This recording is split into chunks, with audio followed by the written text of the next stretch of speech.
This is the Engines of Our Ingenuity, made possible by the friends of KUHF Houston.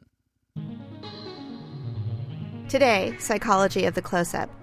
The University of Houston presents a series about the machines that make our civilization run and the people whose ingenuity created them.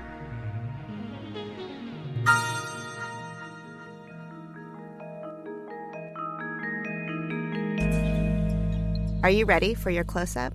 The classic noir film, Sunset Boulevard, ends with a close-up when an aging former star dreaming about her past announces, "Mr. DeMille, I'm ready for my close-up." In her imagination, she welcomes the close-up because it could launch her to stardom. For Sunset Boulevard's audience, however, the scene's up-close glimpse of faded cheeks and lined face are poignant reminders of her dream's end. The close-up's technique and emotional impact are now so intrinsic to movies that it's hard to imagine the shock it presented in cinema's earliest days. In 1911, pioneering filmmaker D.W. Griffith had to argue with his film crew, who were used to shooting whole bodies, by yelling in their faces and pointing out that it was now impossible to see feet. By insisting on bringing the camera so close to actors, Griffith's close-ups taught viewers and filmmakers how exaggerated attention to faces gives huge emotional and narrative power.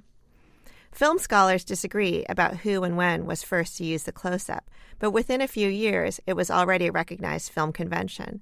In a 1916 book about the photoplay, a term from so early in film's history that the word movie wasn't yet widely used, Harvard psychologist Hugo Munsterberg praises close-ups for enlarging a detail to the point that everything else disappears.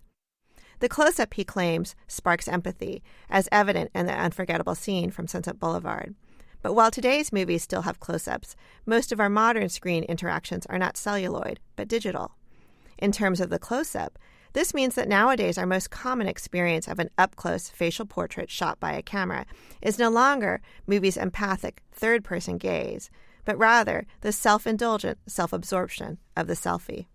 What's at stake in this 21st century eclipse of the close-up by the rise of the selfie?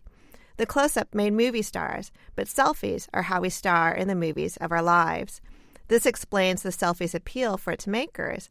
But in an age when everyone vies for the attention once commanded by film stars, how do we even know now where to look? Let me be clear that I'm not worried about movie stars, who are, after all, very privileged. Rather, I'm interested in the psychological differences between close-up and selfie, and how close-ups offer social and psychological benefits that selfies do not.